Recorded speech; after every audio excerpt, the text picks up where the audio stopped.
but this year we just did breakfast burritos and then pastries.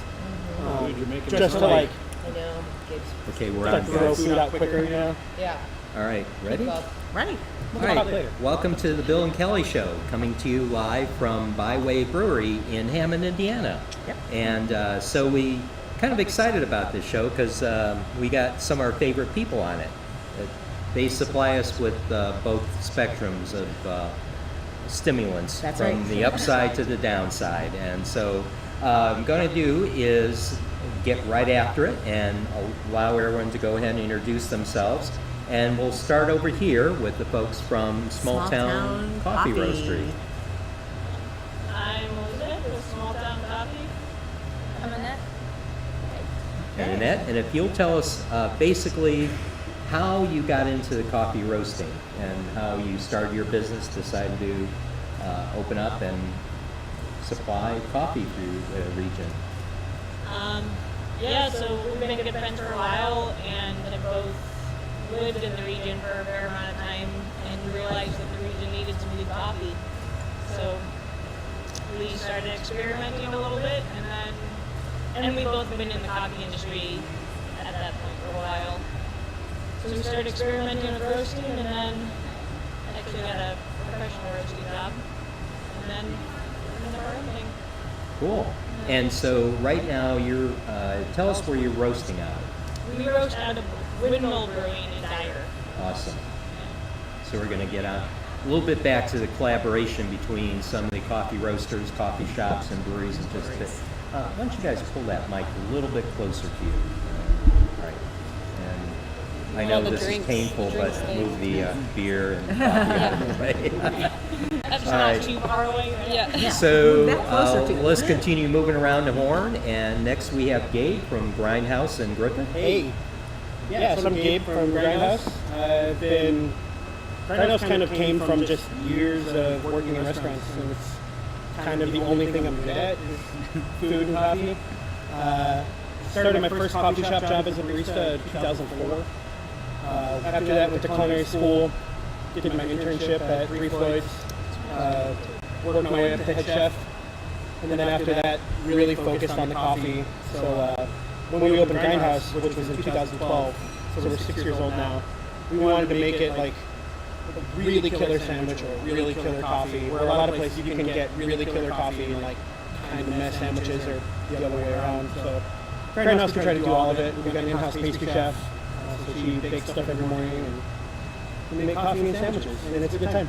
Yeah, it's a great place. We go there quite often. Yeah, we do.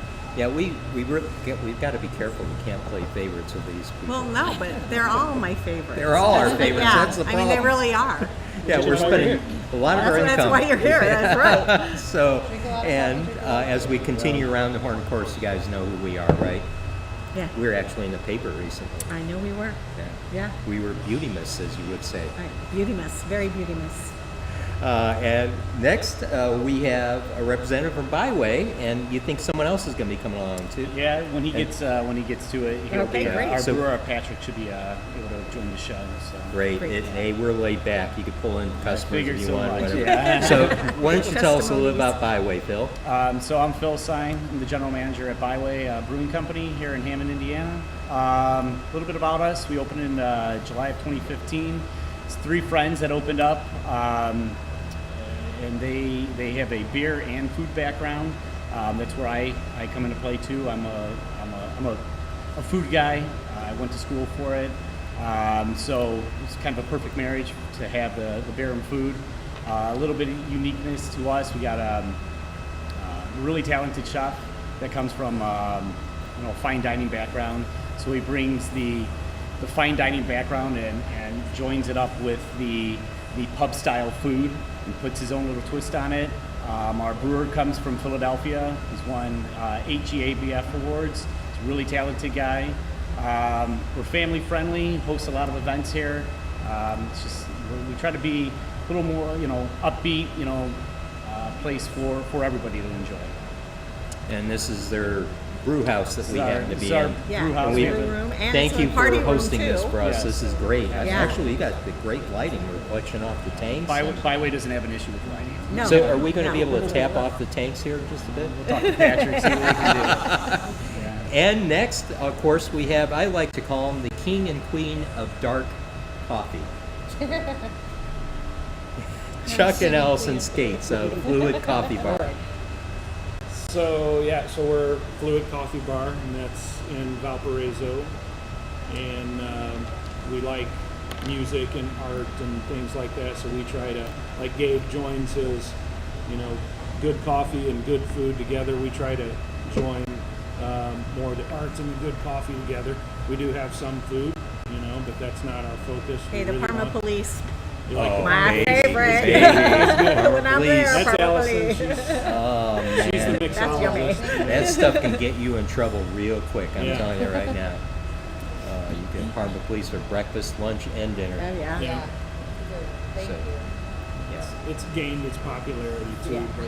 but coffee is really what we like to focus on, and we're a third wave multi-roaster. If you want to throw generic terms around, that's what people kind of understand to kind of separate us from, we're all would be considered in that kind of third wave coffee roasters or coffee shop.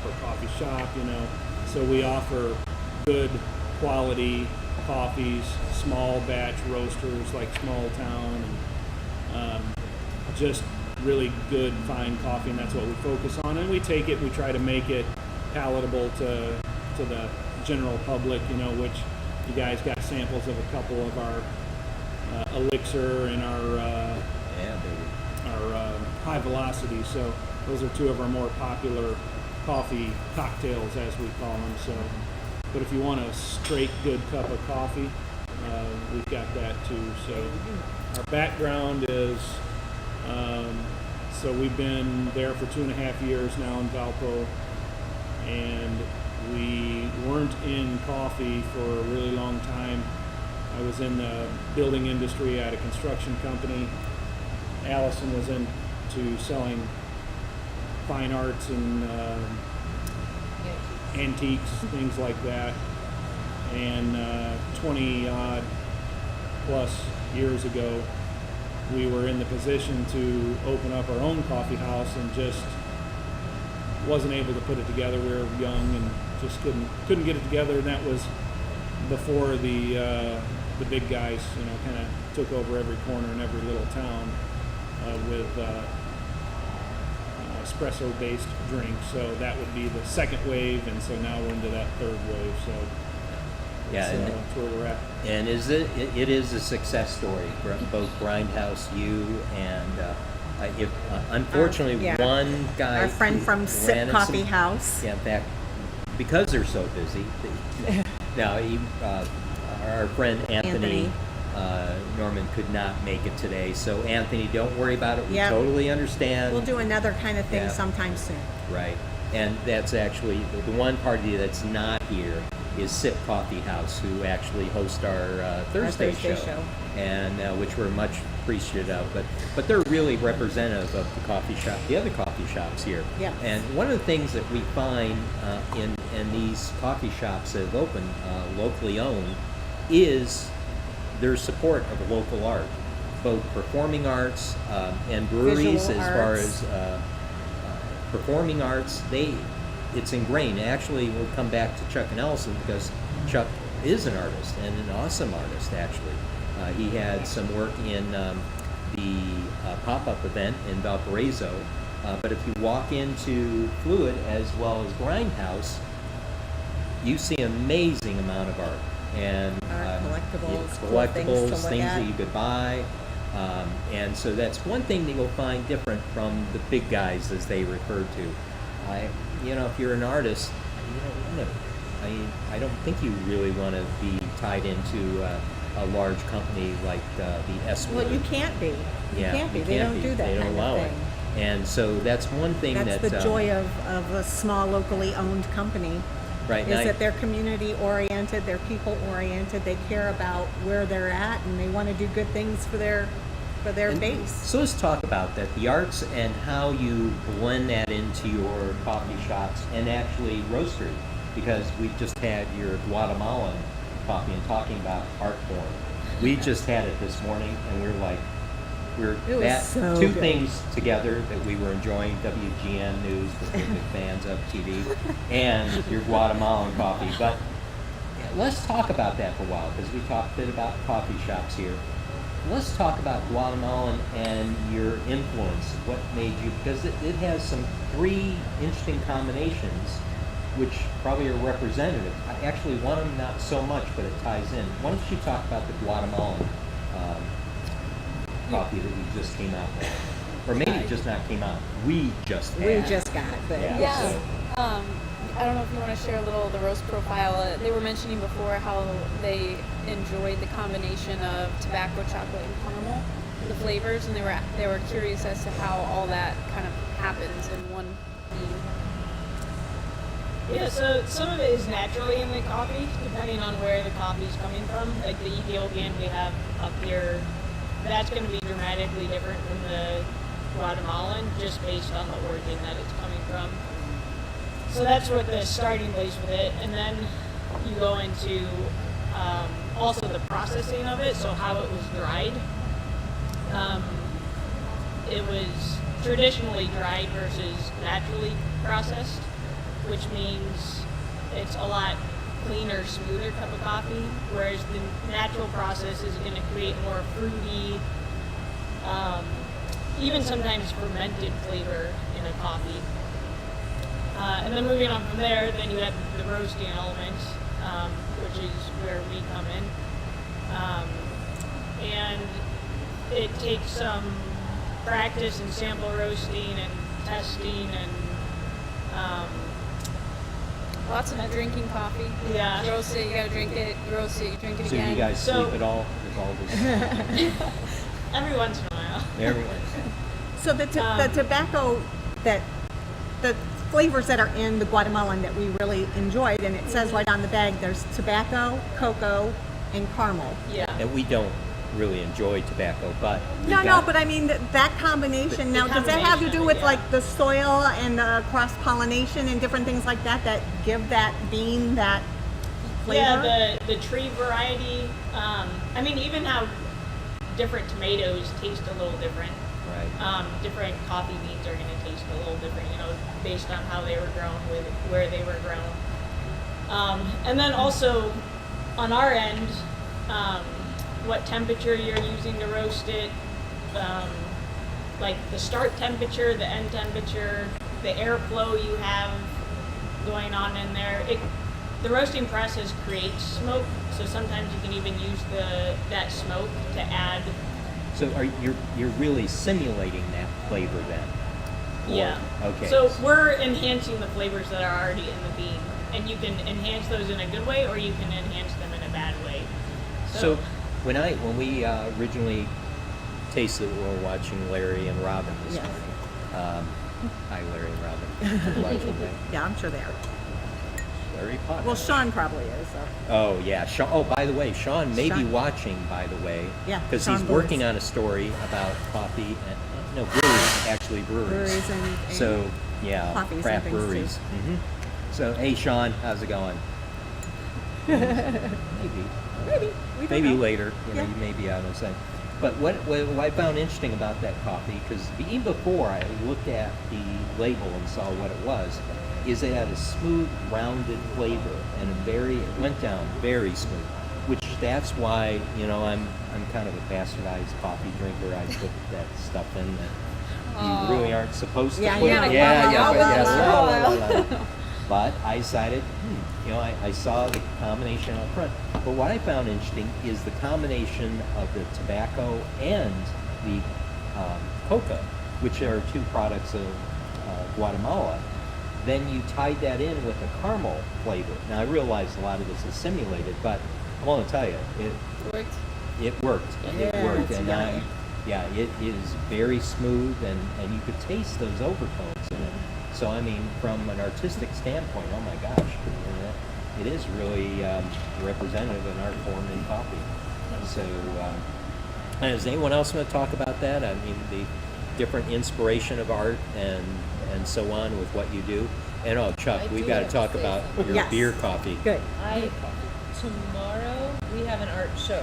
Oh, so good. and it's a free art opening, so I want to say that. It's a local guy, Zachary Eugene Gibson. Oh, Zach, our so friend you who's know, going to be on this our is show Wednesday. theater, right? Yes, he's going So to be on our show Wednesday. You would know him. So we did this really cool collab with him where he has this whole art scene about Two-Faced, a clown kind of thing. It's kind of spooky and cool. And so he's installing all that tonight with Chuck at 8:30. Awesome. So tomorrow Fluid will look completely different. The walls will be covered with creepy clown stuff. Fits us perfectly actually. And some of it involves us. And so come see that. Awesome. Meet Zach tomorrow night. It starts at 6 o'clock. And yeah, we're really into the local art.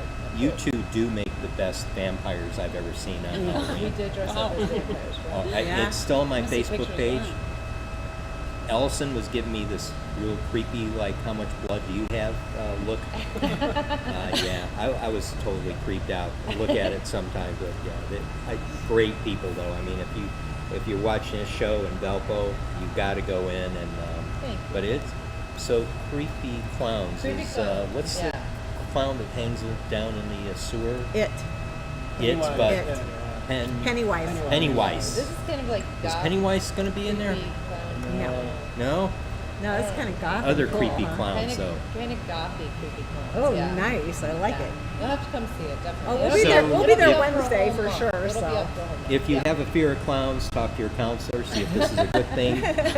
We should put a disclaimer. that's right. Yeah, Politically So, correct. but that's fluid, pushing the limit. So, again, talking more about art, and let's talk about Grindhouse and what you guys have.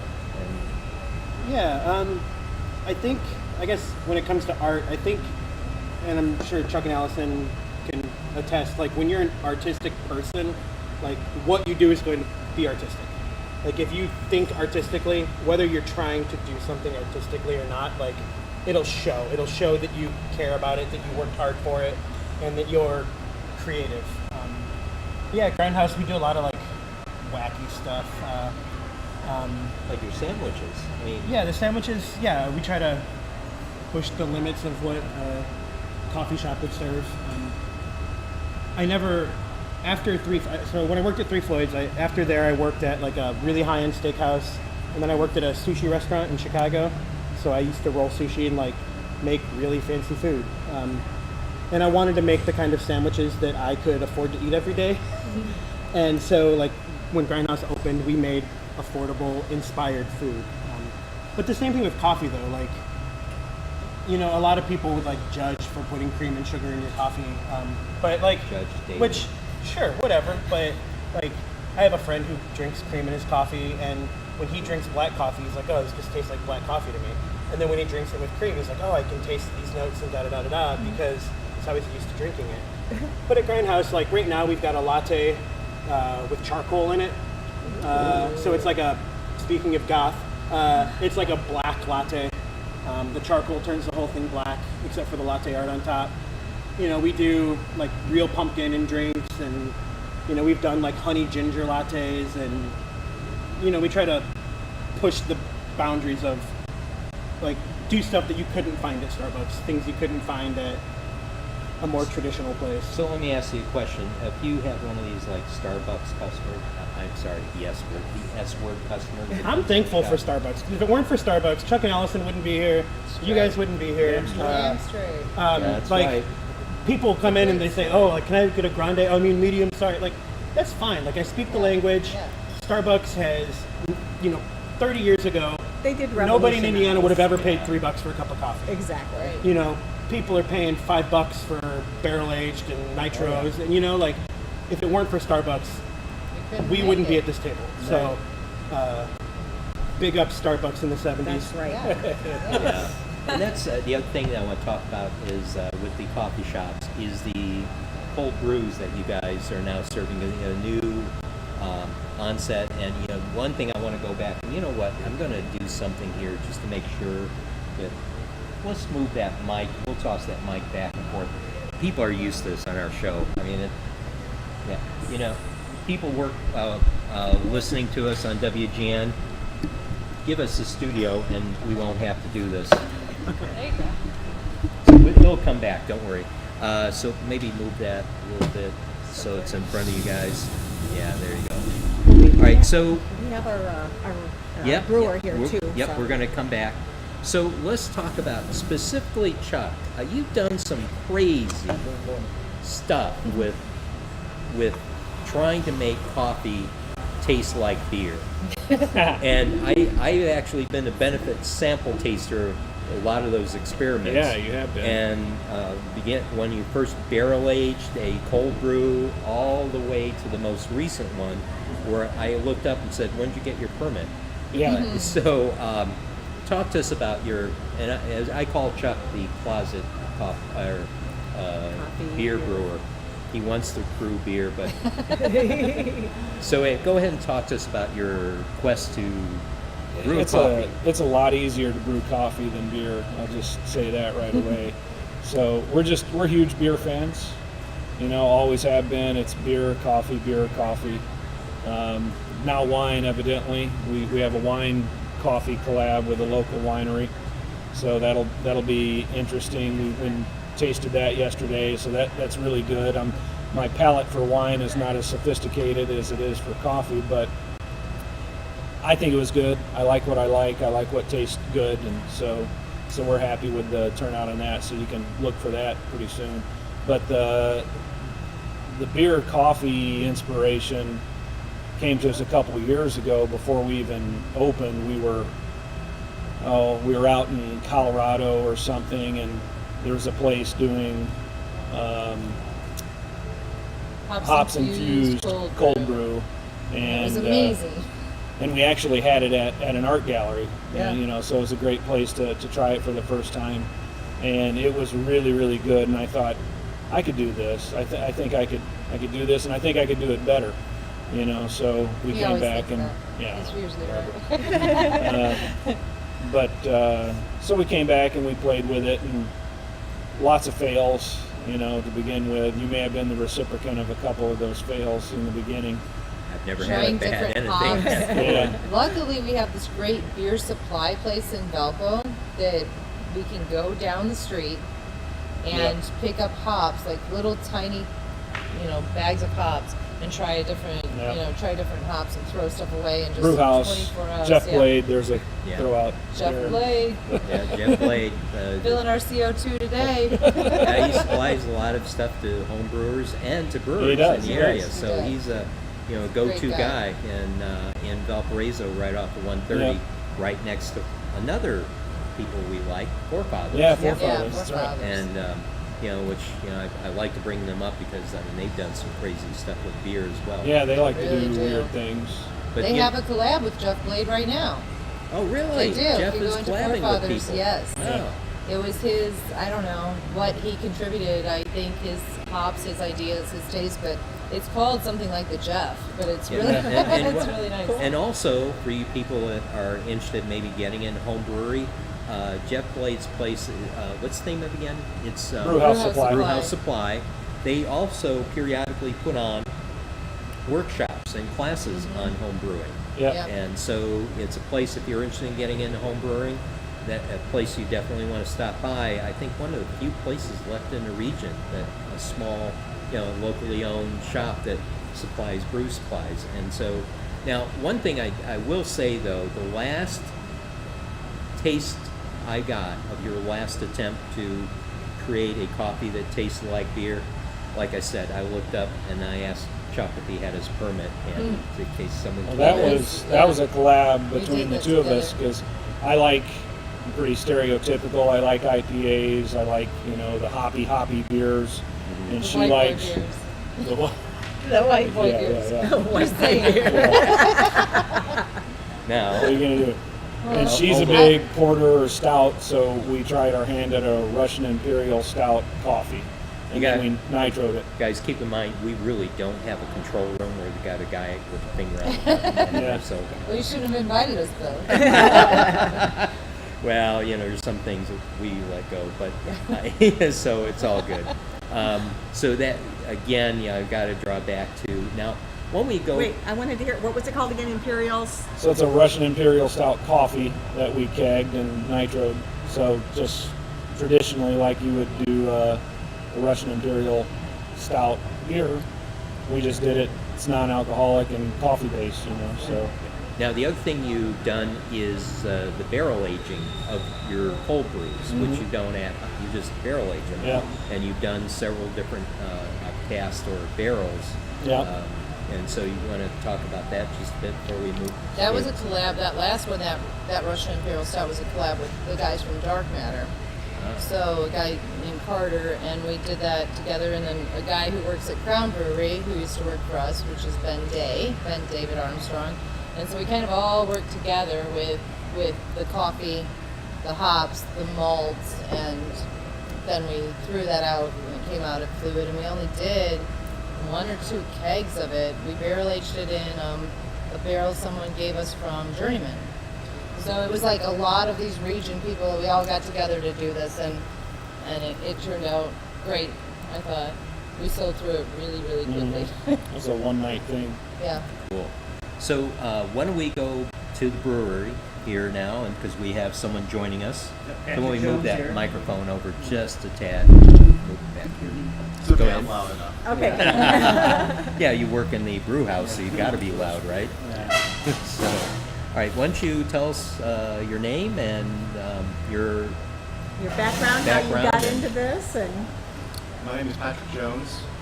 I've been brewing beer since 1998. I kind of fell into it after college. I worked at a brew pub in Nashville, Tennessee, and bartended there. The head brewer left for the summer. The assistant moved up, and he asked me, because I was friends with both of them, and I was kind of a shoe-in to help out during the summer, bartending on the weekends. Can I ask you just to move a little bit closer? I think there you go. awesome, thanks. Right. And by the end of the summer, even though it was the summer season, it's a lot busier. They still wanted someone that was full-time, so I gave up bartending, and by then I was hooked. And so I just moved wherever they, as an existing chain that was expanding, wherever they needed me to go. Oh, awesome. So you are brewer here, Yes. right? So why How don't did how did you transition from Nashville to up here? Oh, well, it's been 20 years. I've lived all over the place. Okay. It was Nashville, Atlanta, Memphis, Charlotte, Miami, New York, Philly, and here. Wow. Oh, man alive. Only with 3 companies. Oh, So wow. it's depending on which particular company, just wherever they needed me to move to. Sometimes Okay. it's to open a new one and then give the keys off to somebody else, and then I move on to another place, or it's to take over after that particular brewer was let go, or if they weren't working out, or death in the family and I have to move to California, Sure, right. whatever happens to be, no matter what the circumstances were, and then I come in and take over. So it really just depends on each individual. But so now you're here. And now So you're like a DH in the That's brew industry, it seems like designated hitter. Yeah. So you But, get I'm, called but I wherever also, I'm also the full lineup. I'm the only brewer here, so you. There you go. when I Wow. strike out, I get three more chances. Oh, man. So what is? Because you got some awesome beers here. In fact, you guys have done a collab with Smalltown Coffee here. And so, what would you say would be the beer that you came to the table with that you are probably most impressed? What do you think? Well, what's interesting is that the beer that would fit that particular description, we don't make. And the reason being is because the market is here in the upper Midwest is different than it is in the East or even the Southeast. Every market embraces a lot of the same beers, but at the same time they're more or less more popular or less popular Right. than others. I've won a number of national awards with some form of German Pilsner. Can't find a German Pilsner here to sell, save your life. You can find other forms of lager or Czech style pills, which is noticeably different. But at the same time, coming from most recently the Philly area, have you ever heard of Pennsylvania Dutch? Oh, heck yeah. That really stands for Pennsylvania Deutsch. It's just an Right, it's anglicized. German, yeah. And because of so many German immigrants, they brought their own tastes with them. And German Pilsner is still probably number 2 only to some form of IPA, which is the number 1 best-selling style, no matter what version you want, whether it's white, black, New England, session, double, triple, fruited. You can just keep going on and on with IPA at the very end. But with that said, German Pilsner is probably a close second, but only in the mid-Atlantic area. So you go to the south, it's the beer that's cold. And they're starting to come around. And whatever comes in a long neck, it doesn't go into a glass because the glass is already cold. So it depends on the market. But one of our best-selling beers is a Czech style. We call it a Polish Pils, but The Stash.0, it's called Stash.0. which is what I'm drinking right now. I remember when the owner came to me and he's like, I want to make a Polish Pils. And even as someone who's been brewing for 20 years, I even asked the question, what's that? Because there is no designated style of Polish Pils. So doing a bit of research, come to find out that Polish Pilsners are just Pilsners made in Poland. That's it. And they mimic the Czech style, which is markedly different than what the German style would be. Correct. You had them side by side, they most likely look very similar, might be a slight difference, but the body, the flavor, the aroma, everything, the presentation of whatever you drink and smell will be noticeably different. But the Polish tends to mimic the Czech style in almost every single way.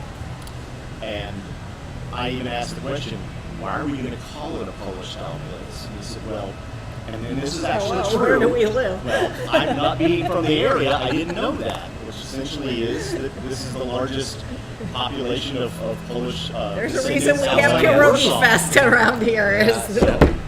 So obviously being a different market and not even understanding the local market to that degree, we started off with a couple of German style Pils, and they sold well. It wasn't anemic, but it didn't set the world on fire.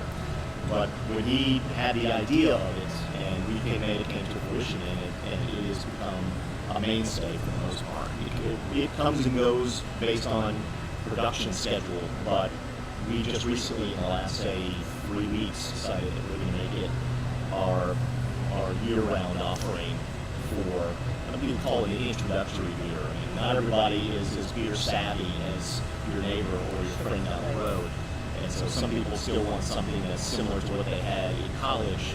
If they went to college, it's the beer to have when you have 30. I went to college too, and I drink those as well. This is about as close as we're going to get, without necessarily trying to just dump everything. Well, I was going to say the first time I ever had a Pilsner beer was when I was in the Czech Republic 2 years ago, and we stopped in Pilsen on the way to Prague. And I was like, well, I'm in Pilsen, I've got to get, a Pilsen beer. And I can say your guys' is amazing. I mean, it's delish. We're going to do something here because what I'd like to do is talk about the collaboration between Smalltown and Byway. So what we're going to do is move that microphone back over this way, and then move that microphone closer again. over We're driving our control room up the wall here. You got it. So let me see. Yeah, I think. Okay, so again, there was a collaboration done just recently between Byway and Smalltown. So you want to talk to us a bit from the brewer standpoint and how that went and how you use their coffees? A bit of backstory about the style itself. For our first year anniversary, we basically wanted to make something that was extremely different and kind of maybe not necessarily outside in left field, but it wound up being that way. It's a style that it's almost polarizing in the sense that you have individuals that are more purists when it comes to traditional styles of beer. They have other people that are just creative as all get out. Anything they'd ferment a shoe if they thought it was going to make it taste good. And that's called a white stout. There's no such thing as a white stout. Most people assume a stout is very dark brown, if not with ruby highlights, if not ink black. And it's a historical designation of beers that are of that category or genre, and making a white version of it, it's almost an oxymoron. But at the same time, what makes a stout is having flavors that come from this dark roasted material such as black malt or roasted barley or chocolate malt. But if you can't use those ingredients to be able to make the beer because they impart flavor as well as color, if you make a light version of it, which we would call white, but basically is blonde, but you can make it almost pale, like a pale ale if you really wanted to. And I've seen those versions as well.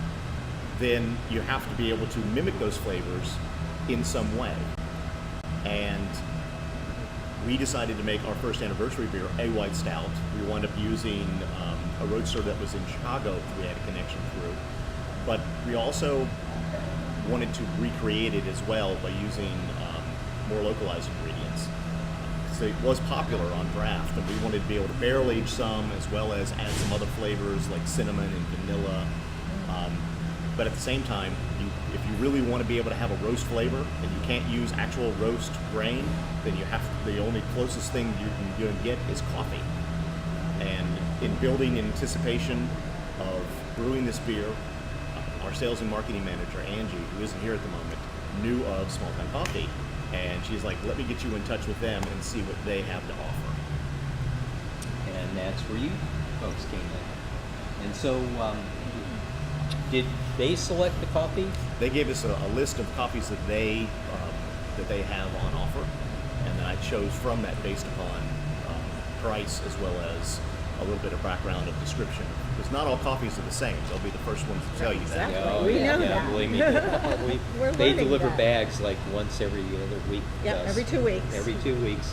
And so, what coffee did you guys end up supplying them? If I remember right, it was our Tanzanian, Brazilian, and Guatemalan, I think. Yeah. Which the Brazilian and Guatemalan definitely have more of that roasty flavor that he's talking about. The Tanzanian, I feel like, adds, I don't know, maybe, I don't actually know why you chose the Tanzanian. It kind of surprised me a little bit, but to me, it has more of a sweet melon and almost cherry flavor to it. But it adds a complex element to it versus just So, I mean, roasted Cocoa. Yeah. tobacco flavors, you know? right. So, I mean, the science behind this is kind of amazing, trying to simulate these flavors and a brewery taking advantage of the local roastery to come up with those the base flavors that you were looking for. I mean, a lot of things. There's coffee stouts, and actually, I'm a huge fan of milk stouts and coffee stouts, more so than IPA, except for double IPAs. I'm a huge fan of double IPAs. So, talk more about the stouts too. Some of the other interesting things you've done with stouts. It's almost as if you can add almost any flavor that you absolutely wanted to. You're limited only by your creativity and what your mind can and cannot come up with. Think about the show Chopped or Top Chef. They have the shots of these beautiful looking pantries and they get to pull from. Brewing is no different, at least in the last 5, and you could stretch it all the way up to 10 years. Anything and everything that's culinary could possibly go into a beer outside of the original 4 ingredients, which are grain, water, hops, and yeast. The level of creativity that the industry has embraced has gone absolutely through the roof. 20 years ago, everybody brewed the same stuff. It was always an amber, a brown, a porter, a stout. You might throw in a lager on occasion. Because the industry was so much smaller back then, you didn't need to necessarily have these very unusual beers, and if anything, they would be scoffed at just because it looks like you're trying to make a curry dish in beer form or something like that, and people would just look at it as such a novelty or so kitschy that you'd sell 1 keg every 6 months when you made 10 of them. So back then it was just the industry just getting going, so to speak, and of course it depends on the market. The Southeast being a little bit slow to the game versus the coasts, and ultimately everybody embraced those. What's the next thing? Well, the next thing happens to be how it's Belgian beers. Well, what are Belgian beers? And it went through that whole thing. Then people are coming back to lagers, and like I said, with the creativity, with the amount of ingredients that actually go into it, just come up with one, and I'm sure somebody has put it into a beer, whether it's a stout or not. Now, luckily, when it comes to stouts specifically, the flavors are so bold, it allows you a lot of leeway to be able to add quite a bit of them in it, because there's something to stand up to. If you, for any given recipe, wanted to use 1,000 pounds of cherries, if you put it into a light Pilsner, then it basically is just soda, because it completely overwhelms the beer. But if you put 1,000 pounds of cherries inside of a Russian Imperial Stout, you're definitely going to get some cherry notes, but you've got such a big beer to stand up to that it's more of a secondary flavor. And that's just a single example.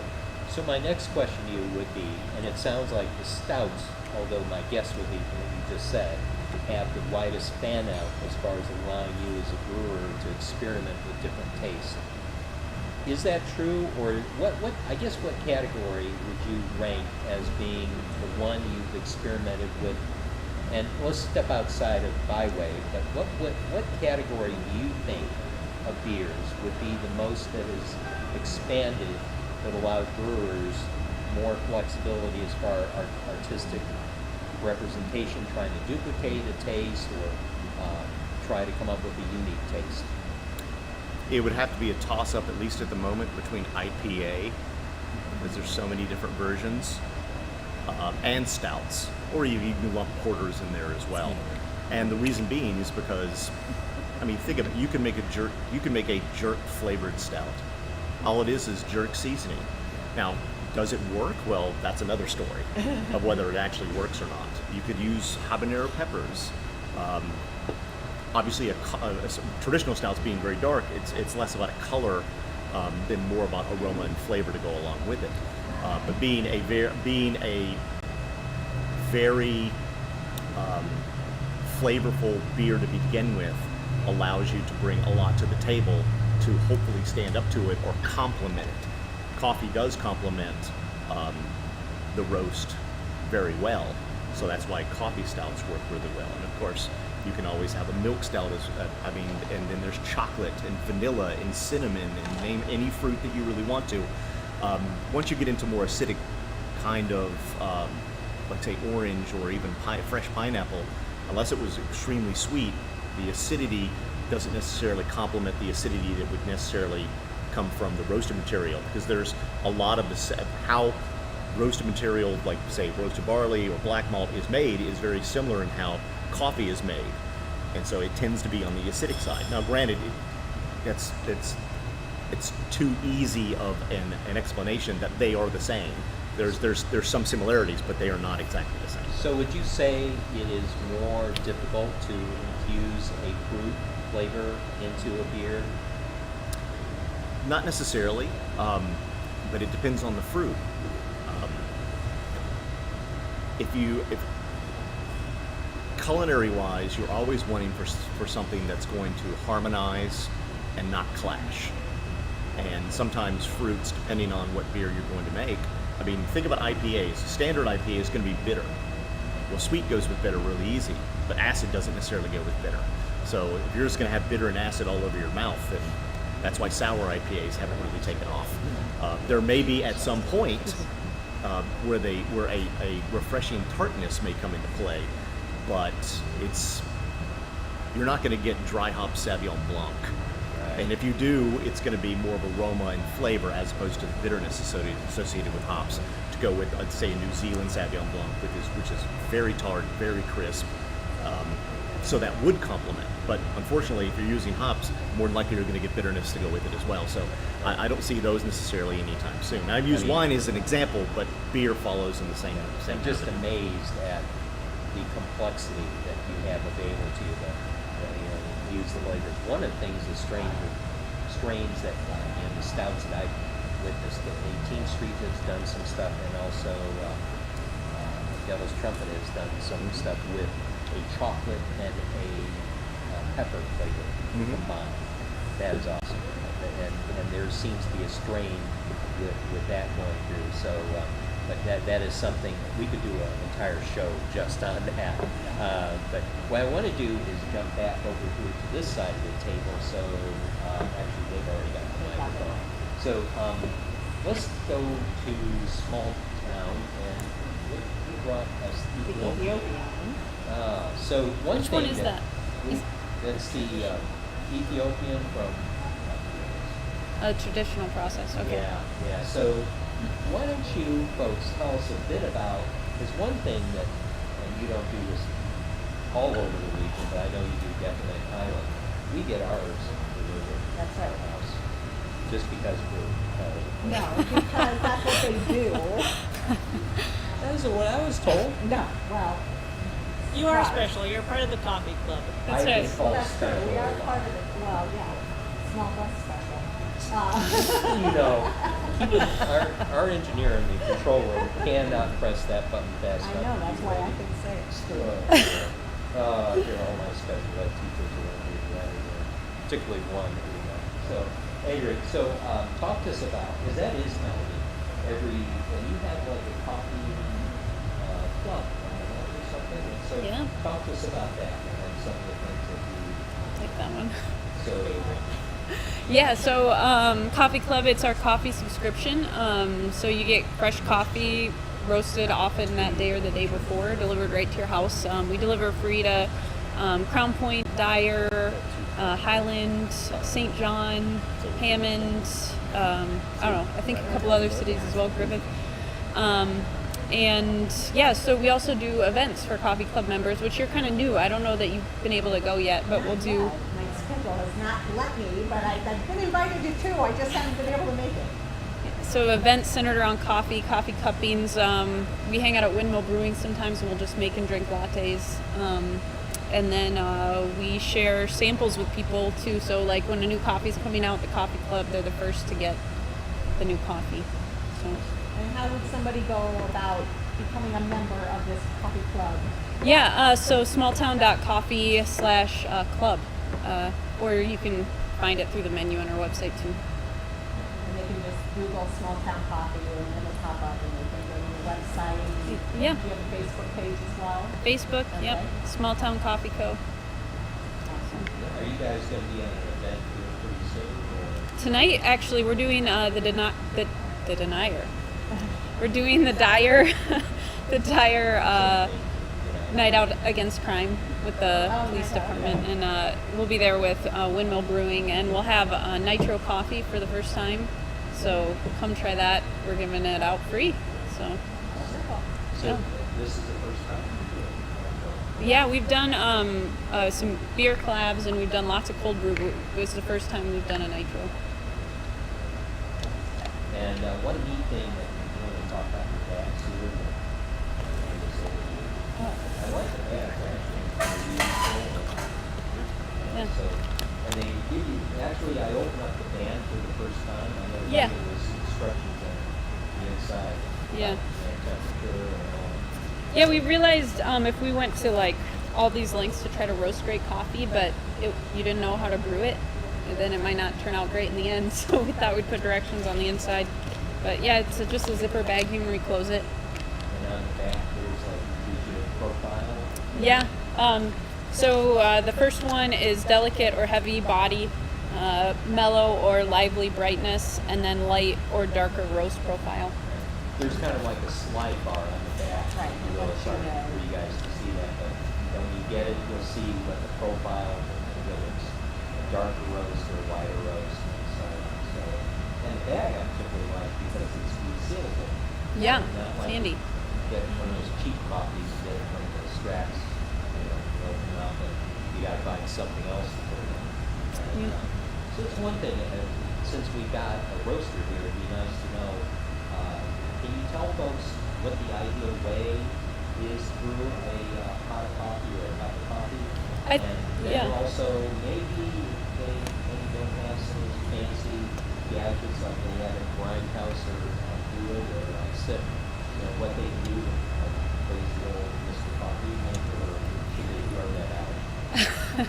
Put it in the garage sale? Just tell him to throw the Mr. Coffee away. There's like, I'll Or if say you're it looking because for she a won't. doorstop, Yeah, right? she won't. I say throw it away. She'll tell you how to use it to the best of your ability.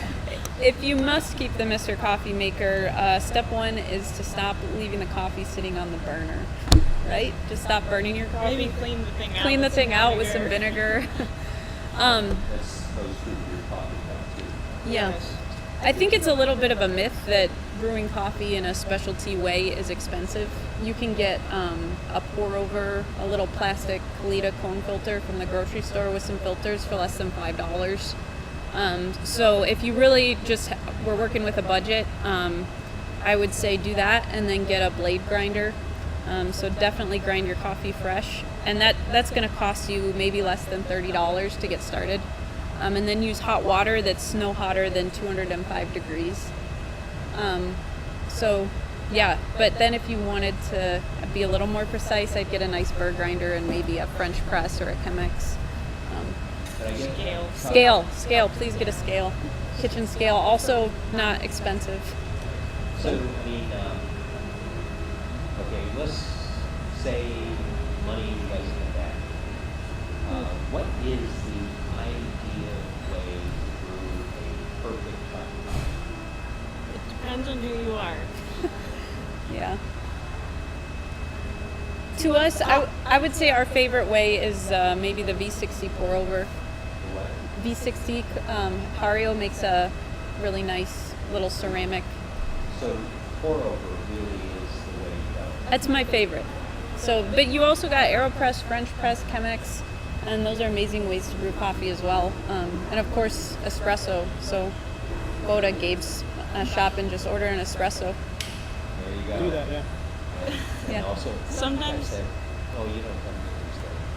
But you have pour overs. So. Yeah, espresso too. But anything made at Ass machines. FLUID or Grindhouse is going to be great. So, I mean, go in there and talk to them about coffee, which I think that's our goal, is to roast great coffee for the small guys, you know, and make sure it's done right and really fresh, and they'll brew it right. So if you have questions, I'm sure their baristas are always really knowledgeable. Yeah. I think even, sorry to interrupt, but like for brewing coffee, like for me, I mostly just drink batch brew coffee. At Grindhouse, we've got a really nice filter machine that makes killer coffee. Even at home, my wife and I use a Bonavita coffee maker. It's like 110, 120 bucks. Yeah. But you're not gonna have to throw it away every year like a Mr. Coffee. And it, you know, you hit that temperature you want to hit. Kind of simulates pour over with a little bit of a bloom. And you make a really good cup of coffee very easily. And that's the one, all right, but when I was talking to you, I don't know the answer to that. that's what the kids do. So the other thing is real skin, Yeah. and it's worth great. And so it's so the quality of coffee maker, make sure it's clean and make sure the basket is clean. Good water. Yeah, Yeah, good water's water. huge. So We many use people tap come. water. So many people come into the well cafe water or and something, how come I it's can't gonna make this have taste like Grindhouse? Right. First thing I'll always talk about, like what water are you using? Yep. Like grind is probably gonna mess it up. You know, a lot of other things can mess it up, but you know, your water, like your water's 98% of the coffee. If it sucks, your coffee's gonna suck. If it's okay, your coffee's gonna be okay. Now let's talk a bit about cold brew, because I've heard that that is a becoming trend. I know all your coffee shops offer cold brew. We actually don't cold brew. Oh, you don't? I'm actually that one guy that hates cold brew. What? Gabe! I think that Just to I think someday we should have like a more COVID. we should have a like We're a- not throwing we should have a cold coffee fist fight. I'll be in the flash brew Japanese method corner. I like that. But yeah, cold brew never wows me. Alright, so, but cold brew, let's talk about, okay, I'm sorry, let's talk about cold brew. What is that process? Because you hear about it often. I know when Ed Curran came to the shop at one time, he was pretty impressed that you guys had in little bitty Northwest Indiana that sometimes are referred to as Hicktown for some reason. What is that process? I mean, can people do that at home, or do they have to go to a You coffee can shop to do it? definitely cold brew at home. That's one of the things too about cold brewing, is talking about being able to brew something at home. Anybody can do cold brewing. It's so easy, and it is a good way to make a cold cup of coffee at home and in large batches and stuff. Gabe's school of thought is definitely popular, that cold brew is not the greatest thing, but it's here to stay, and like places like Spurge and things like that, which is in our industry something that we all look to. You know, there's going to always be that debate, you know, and there's going to be people that flash chill and there's going to be people that cold brew. And like he was talking about brewing, I feel like cold brew is a great base for making other drinks. And just like how there's a stout kind of where he was saying, well, you could add this fruit and you can add this pepper and all of that. That's the two drinks that I brought for everybody to taste are cold brew based because they're fun to play with. It's easy to cold brew a coffee. Go ahead, Bill. I'm sorry. No. I'm just jittery. I've had too much coffee. So it's a good thing. Like she'll tell you one when of the it's ones, okay for me to talk. One of the ones that I brought has that chill. It has a cayenne pepper and a chocolate in it. I was inspired by beer. If you get the right bean, the right roast, you can do a lot with a cold brew as a base, and it's fun to do it as far as like Chuck likes to do different types of nitro, and we do the elixirs and we do some cocktails with them. So the cold brew is a good thing for that, in my opinion. Let me get back to the cold brewing, back to really what is the process? I mean, if someone can do it at home, it seems to me like it's an extremely long process, right? Because it has to sit in the ground more because it's not heated and it doesn't... It's long, but it's really hands-off. Yeah. So It's pretty basic. So, I mean, is it a special machine that you have to get to do it? It's a bucket. A bucket, yeah. Do you have a bucket? You got a You have bucket a and a bucket, spigot. spigot, Bucket a and a bowl. spigot. No, you can cold brew. No. It's like, do you remember A mason Sun jar and a Tea? sock. Yes. Do you remember Sun Tea? Very It's clean sock. The new basically- Very clean sock. Yeah, basically Please. like that, you know. Okay, so, but do you have to regulate it so it drips down? Well, I mean, it's a matter There of is a ratio. science to I it, mean, absolutely. you've got a ratio of coffee to water. You have a ratio of time. You know, most places, you know, we brew it for 24 hours, and that's within an hour or two, one way or another, unless somebody forgets to drain the brute and it goes 36 hours or something. But most people can't tell the difference. I mean, if you had it glass by glass, you'd tell the difference.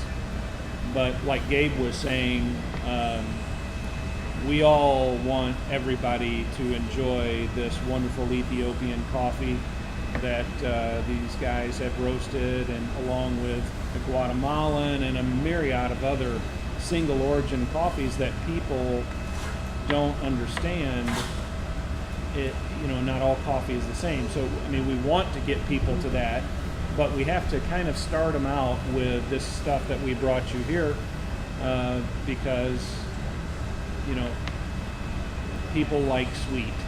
People like sweet, and they want it. They want to have it, but you know, so you gradually work them into these beautiful coffees, and then when they get to that point of ordering pour overs, and they look up at the taster wheel, we have our taster wheel on the wall, and their eyes all of a sudden they get that beautiful coffee, and their eyes light up because like they can the taste the awakening. blueberry notes, you know. Yeah. Yeah. And that is what Okay. makes being a third wave coffee purveyor like one of the best rewarding things. Yeah. So if you folks want a good cup of cold brew coffee, just go to a coffee shop. Except Grindhouse. So you're not gonna get it. We'll get you a Go good for cold an coffee. iced Yeah. coffee. We'll get you a good iced coffee. Sure, but it won't And be it's, cold brew. you know, it really is like a taste thing. Some people like it one way, some people like it the other way. We get some people that come in and order iced coffee, and they're like, well, why isn't this like thick and chocolatey? Because like cold brew coffee's like, they're not putting chocolate in all cold brew, but like it, as a brew method, pulls out a ton of roasty, toasty, chocolatey notes. Whereas ours like are usually like a lot lighter and like nuanced.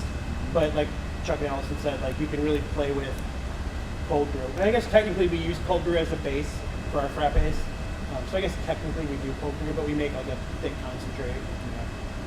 Plus, when you do it like Gabe's, or what we're talking about, flash chilling, you're basically brewing hot coffee and then you're flash chilling it, whether you're pouring Within it seconds, over yeah. ice like Japanese style as it's called, which is just a pour over, same B60 or Kalita Wave or whatever brand you want to use, and you're basically pouring a little bit more of a concentrated brewed coffee over ice. And so, but one of the beautiful things about doing it that way is you get that super fresh cup right there, just like a regular pour over, but you retain a lot of the aromatics, which is a huge thing in coffee, obviously, just like it is in beer or wine or whatever. And you lose a ton of those aromatics in cold brew. And oils. Okay. So there you go. Yeah. I forgot that not everybody knows what flash brew is. You can't Yeah. just start throwing out words Magical and people know words. what that Yeah, is. it's, We would love to flash brew because this is the crossover with beer and coffee a lot of the times, because the equipment that these guys use, they have these plate chillers, and if you are seriously into making cold coffee, some of the places we go to, we travel around all over, and some people, Ipsinto, everybody's probably been to Ipsinto. Before we opened up FLUID, we went and talked to those guys, and that's what they were doing. They were plate chilling, or cold, flash chilling their nitro coffee. They were one of the first ones in the city to do. In I don't Chicago, know. the second time around with nitro. Nitro tried to take off in the early 2000s in Chicago, but it didn't. And when it came back, Ipsinto, I feel like, really was one of the pushers of that. And there's Dark Matter Coffee, who we carry, and Yeah, FLUID we also carry, carries. yeah. Super good. They're actually opening a brewery in Chicago. Have you heard them talk about their brewery? Yes. Yeah. Like, they're opening a brewery in Chicago, but it's a 100% coffee brewery. Yeah. Getting tanks, whole 9 yards. Because for me, I brew coffee, iced flash brew, a gallon at a time. That's not going to work for Chuck. That's No. not going to work for making kegged coffee. Because you're not going to brew Yeah. 5 batches to make a 5-gallon container. And we're looking at expanding that because cold coffee it's a huge staple. Even in January. Yeah. Well, with that, we are getting close to the end of the show. One thing I wanted to give an opportunity, particularly our coffee houses. Chuck, you brought some neat stuff with you. You want to talk to us about that a bit? Oh, so we do, taking some incentive from breweries. So that's our 32-ounce howler.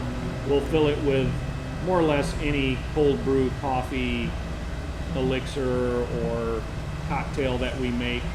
Can't put hot coffee in it, wouldn't last. But most of the time, this gets a lot of our straight nitro in it.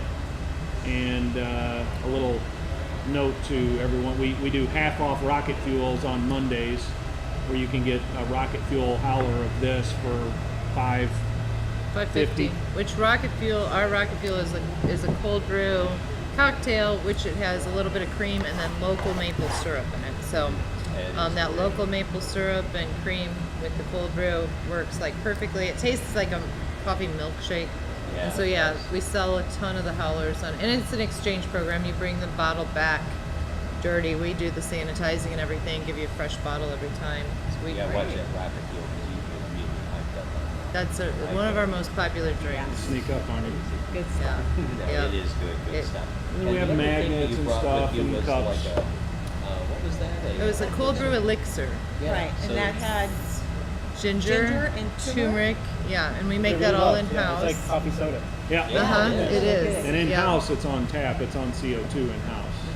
Sparkling. We wanted to do some type of elixir this summer, and we worked hard on this. And it will probably be gone. We probably won't do it through the fall and winter, so it's something we're doing Come right get it now. now. And then the other one was the Inspired by Beers, which it is that what they were talking about, which was the chocolate and the pepper together. So it used cayenne in that one. Yeah, that's really good too. Yeah, we are going to have to start wrapping up here, and I think Phil had. Yeah, Phil had to run out there for But something, Gabe, you want to talk to us about anything new going on? Yeah, we've got an event this Saturday actually, which I haven't even posted online yet because I've been out of town. We've got Conoculture out of Durham, North Carolina coming in on Nice. Saturday. We're doing a tasting. They were talking earlier about coffee processes. We're doing the same coffee from Uganda, processed, washed, honey processed, and naturally. So you can taste what That's cool. Annette and Elizabeth were talking about with tasting what the process does to coffee. So yeah, that's going to be Saturday at 3. And I guess before I go, we said we were going to talk about music. So I'll say that a good coffee shop, you need to know that you can't get into Bauhaus unless you get into the cure first. You gotta give you something easy to slide in, and then you can start doing the hardcore stuff. And can you let Beautiful, our listeners yeah. know where Well is said. Grindhouse? I mean, they know it's in Griffith, but Yeah. tell them exactly where it is. Grindhouse Cafe is in the 1 block of downtown Griffith. It's 146 North Broad. A bunch of killer stuff down there. 3 really good breweries, one of which makes a killer German Pilsner. They do. Yeah. And yeah, we have Funcade, a bunch of cool stuff downtown. But yeah, we're there to caffeinate you in your downtown adventures. Or to get home if you can. Or to get home. Or just get an Uber. Get it all. That is the safest thing, get in the door. So, and then also small town. Anything special you want to let us know about? Sure. Yeah, this weekend we've got the anniversary event for Windmill Brewing, so you can check out our Facebook or their Facebook and come hang out with us. It's 11 to 7 on Saturday. So what time's your event? Saturday? 3. Do both. Yeah, so maybe hit the coffee first and then come out to see us. Uppers and downs. And yeah, I am kind of shocked that delivery wasn't just Are you sad now? Oh. Although they always get a cute little boy that comes to the door and rings the Not doorbell. always. Not always. No. We got that. That's the Bill special. Yeah, but you guys get 2 dogs that look like ours barking at the window, especially Dexter. Oh boy. So that we're going to start wrapping up. I And can't tell you how we much. need Chuck and Allison to tell us Oh. exactly where to go to Fluid. Yes. It's in Valpo. Tell everybody where in Valpo. Right downtown Valpo. So Lincoln Way. What's our address? 159 Lincoln Way. Right Got it. across from City Hall. Yes. Across from City Exactly. Hall, in front of Central Park, next door to Sage and Stacks. Nice. In front of the ice skating rink. Yeah. It's, they're right off if you're ever attending an event in Central Park or the Herschel Pavilion, they're right there. Go around the corner. Yeah. Also, plenty of good drinking in Valpo. So again, just like downtown Griffith, Yes. start at Fluid, Into go to Franklin House. Misty Haven or Four Or, Fathers. depending on how you look at Ironwood. it, the safest Ironwood. way is to go with it. Although they say caffeine really won't soak you up, it just make you hyper. I don't know. Hyper drunk. Yeah, hyper drunk. So weird. yeah. So with that, listen, we appreciate you guys coming on And Bill for being and here. Bill for being here and hosting it. And by all means, if you haven't been to Byway, you ought to come. It's kind of a unique environment Yeah. for a brewery. Right. You know, it's right here. A lot It's of right off lights. 8094 and Kennedy Avenue, so Right easy across to get to. from the visitor across from the center. visitor center. So with that, we will, for a lot of you who will tune in tomorrow, we will talk to you and see you tomorrow. And until then, we'll say goodbye. Bye, guys. Thanks for having us. Thank you.